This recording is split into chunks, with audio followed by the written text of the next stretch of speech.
허언증, 상습적인 거짓말쟁이를 상대하는 효과적인 방법.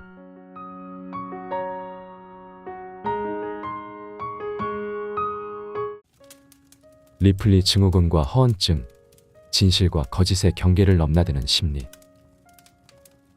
리플리 증후군과 허언증은 진실과 거짓의 경계를 넘나드는 심리적 현상으로 이는 우리의 일상에 깊은 영향을 미칠 수 있다. 이 두 가지 현상은 왜 발생하는 것일까? 그리고 이들이 우리의 삶에 어떤 영향을 미치는지 알아보자. 리플리 증후군은 한 개인이 허구의 세계를 실제처럼 받아들이고 그 속에서 살아가는 현상을 말한다. 이 용어는 패트리샤 하이스미스의 소설 재능 있는 리플리시에서 유래되었다. 리플리 증후군을 가진 사람들은 자신의 허구적 이야기를 진실처럼 믿고 행동한다. 이는 종종 현실 도피나 자아 존중감의 결핍에서 비롯된다. 예를 들어 자신의 삶이 불만족스러울 때 이들은 허구의 세계를 만들어내어 자신을 위로하고 그 안에서 만족을 찾으려 한다. 리플리 증후군의 주요 원인은 심리적 스트레스와 낮은 자존감이다. 이러한 증상을 보이는 사람들은 대개 현실에서의 불만족과 스트레스를 경험하며 이를 피하기 위해 허구의 세계를 만들어낸다. 직장에서의 실패나 사회적 관계에서의 문제는 이들이 리플리 증후군에 빠지는 주요 요인이 될 수 있다. 허언증은 반복적으로 거짓말을 하는 습관을 가진 상태를 말한다. 이는 병적 거짓말이라고도 불리며 이러한 거짓말은 종종 자신을 돋보이게 하거나 타인의 관심을 끌기 위해 행해진다. 허언증을 가진 사람들은 자신의 거짓말을 통제하지 못하며 종종 그 거짓말이 들통나더라도 또 다른 거짓말로 덮으려 한다. 허언증의 원인으로는 심리적 불안, 자존감 문제, 주목받고자 하는 욕구 등이 있다. 허언증을 가진 사람들은 어린 시절의 트라우마나 가족 내 갈등, 과도한 스트레스 등을 경험한 경우가 많다. 이러한 경험들은 자신을 보호하고자 하는 방어기제로서 거짓말을 사용하게 만든다. 이제 리플리 증후군과 허언증의 구체적인 사례를 통해 이들의 특징과 문제점을 더 자세히 살펴보자. 리플리 증후군의 예로는 성공한 사업가나 사회적 지위를 가진 사람들로 자신을 꾸미는 경우가 있다. 이러한 사람들은 실제로는 그와는 거리가 먼 삶을 살고 있지만 자신이 만든 허구의 세계 속에서 자신을 높이 평가하고 다른 사람들 앞에서 그 역할을 지속하려 한다. 이는 결국 자신뿐만 아니라 주변 사람들에게도 큰 혼란과 불신을 초래할 수 있다. 허언증의 예로는 끊임없이 자신의 업적을 과장하거나 존재하지 않는 사건을 꾸며내는 경우가 있다. 어떤 사람이 자신이 유명인과 친분이 있다는 거짓말을 반복해서 한다면 이는 주위 사람들에게 신뢰를 잃게 만들 수 있다. 또한 이러한 거짓말은 반복될수록 그 사람의 사회적 신뢰도를 떨어뜨리고 고립감을 증가시킬 수 있다. 리플리 증후군과 허언증의 공통점은 둘 다 현실과 허구의 경계를 흐리게 한다는 점이다. 이는 결국 자신과 주변 사람들에게 부정적인 영향을 미치며 장기적으로는 심리적, 사회적 문제를 야기할 수 있다. 거짓말을 본능적으로 잘하는 사람들의 특징. 거짓말을 본능적으로 잘하는 사람들은 어떤 특징을 가지고 있을까? 이들은 단순히 타고난 능력일까? 아니면 특별한 기술을 배운 것일까? 거짓말을 잘하는 사람들의 특징과 그 이면에 숨겨진 심리적, 사회적 요인을 살펴보자. 먼저 거짓말을 잘하는 사람들은 뛰어난 언어 능력을 가지고 있다. 이들은 언어적 표현이 풍부하고 상황에 맞게 유연하게 대처할 수 있는 능력을 지니고 있다. 복잡한 이야기 구조를 만들고 세부 사항을 추가하며 논리적으로 연결하는 능력은 거짓말을 더 그럴듯하게 만든다. 이는 언어 능력이 거짓말의 신뢰성을 높이는 데 중요한 역할을 한다는 것을 보여준다. 감정 조절 능력이 뛰어나다. 거짓말을 잘하는 사람들은 자신의 감정을 효과적으로 통제할 수 있다. 거짓말을 할 때 긴장하거나 두려워하지 않고 침착하게 대처하는 능력은 거짓말의 성공률을 높인다. 사회적 지능이 높다. 거짓말을 잘하는 사람들은 상대방의 감정과 반응을 잘 읽고 이에 맞게 행동을 조절할 수 있는 능력을 가지고 있다. 상대방이 의심할 만한 상황에서 빠르게 대처하거나 신뢰를 얻기 위해 필요한 행동을 취하는 능력은 거짓말을 더 효과적으로 만든다. 자신감이 넘친다. 거짓말을 잘하는 사람들은 높은 자신감을 가지고 있으며 자신의 거짓말이 성공할 것이라는 확신을 가지고 있다. 자신감 있게 이야기하고 눈을 피하지 않으며 자연스러운 몸짓을 사용하는 것은 거짓말을 더욱 신뢰하게 만든다. 경험이 많다.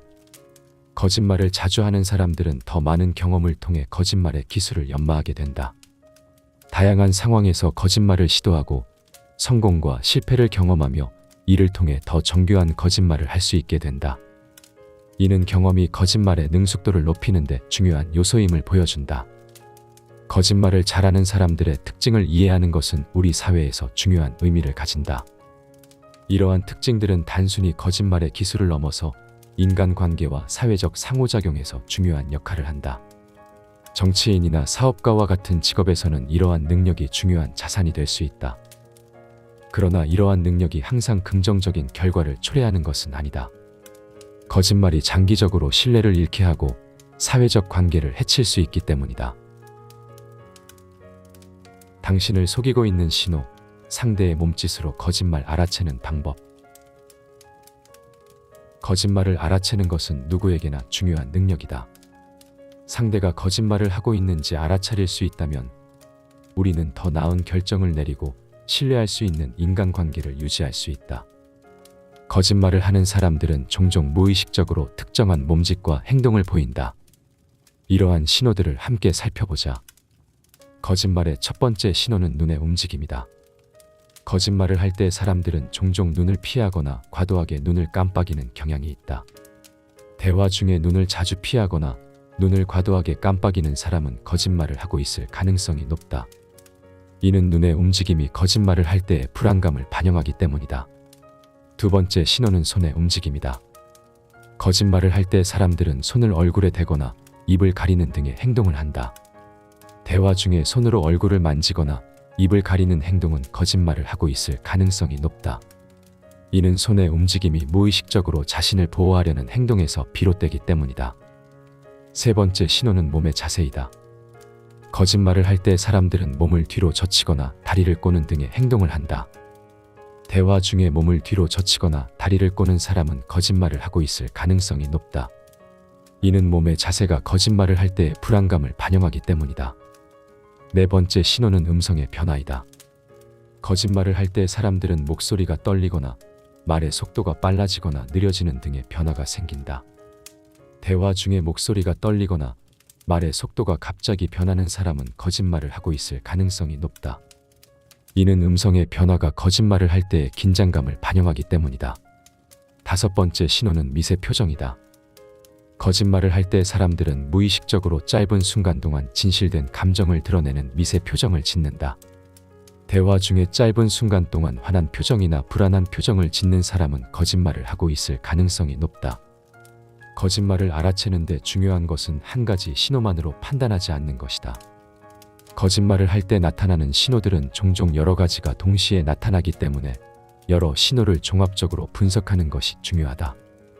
예를 들어 눈의 움직임, 손의 움직임, 몸의 자세, 음성의 변화, 미세 표정 등을 종합적으로 고려하여 판단하는 것이 필요하다. 또한 거짓말을 알아채는 능력을 향상시키기 위해서는 연습이 필요하다. 거짓말을 알아채는 능력은 연습을 통해 향상시킬 수 있다. 일상생활에서 상대방의 신호를 주의 깊게 관찰하고 이를 기록하여 분석하는 것이 도움이 된다. 마지막으로 거짓말을 알아채는 능력은 인간관계에서 중요한 역할을 한다. 거짓말을 잘 알아채는 사람들은 더 나은 인간관계를 유지하고 신뢰할 수 있는 사람들과의 관계를 형성하는 데 도움이 된다. 거짓말을 일삼는 사람 상대하는 법. 거짓말을 일삼는 사람을 상대하는 것은 쉽지 않은 일이다. 그들의 행동은 신뢰를 깨뜨리고 관계를 해칠 수 있다. 거짓말을 일삼는 사람을 상대하는 법에 대해 알아보자. 먼저 거짓말의 동기를 이해하는 것이 중요하다. 사람들은 다양한 이유로 거짓말을 한다. 자신의 이익을 위해, 타인의 감정을 상하게 하지 않기 위해, 혹은 자신을 더 나아 보이게 하기 위해 거짓말을 할 수 있다. 이러한 동기를 이해하는 것은 그들의 행동을 더 잘 파악하고 적절히 대처하는 데 도움이 된다.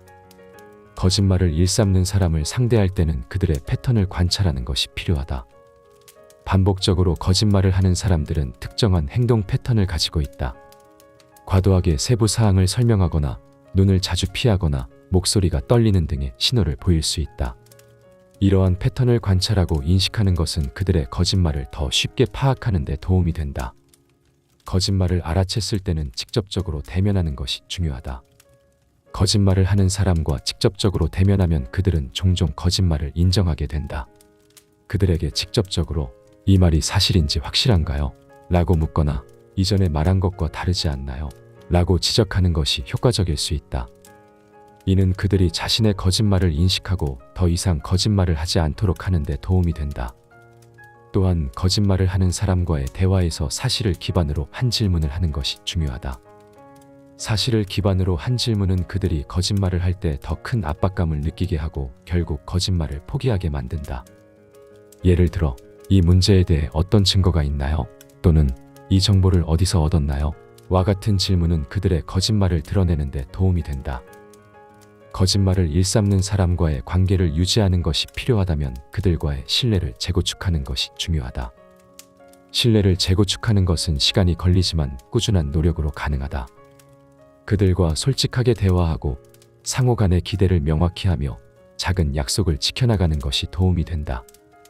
이는 그들이 다시는 거짓말을 하지 않도록 신뢰를 회복하는 데 중요한 역할을 한다. 거짓말을 일삼는 사람과의 관계를 유지할 필요가 없다면 거리를 두는 것이 좋다.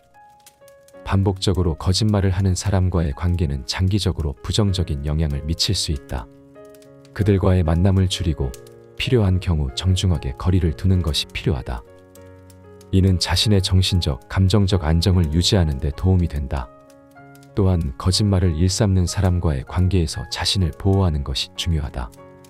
거짓말을 하는 사람과의 관계에서 자주 상처받거나 스트레스를 받는다면 자신을 보호하는 조치를 취하는 것이 필요하다.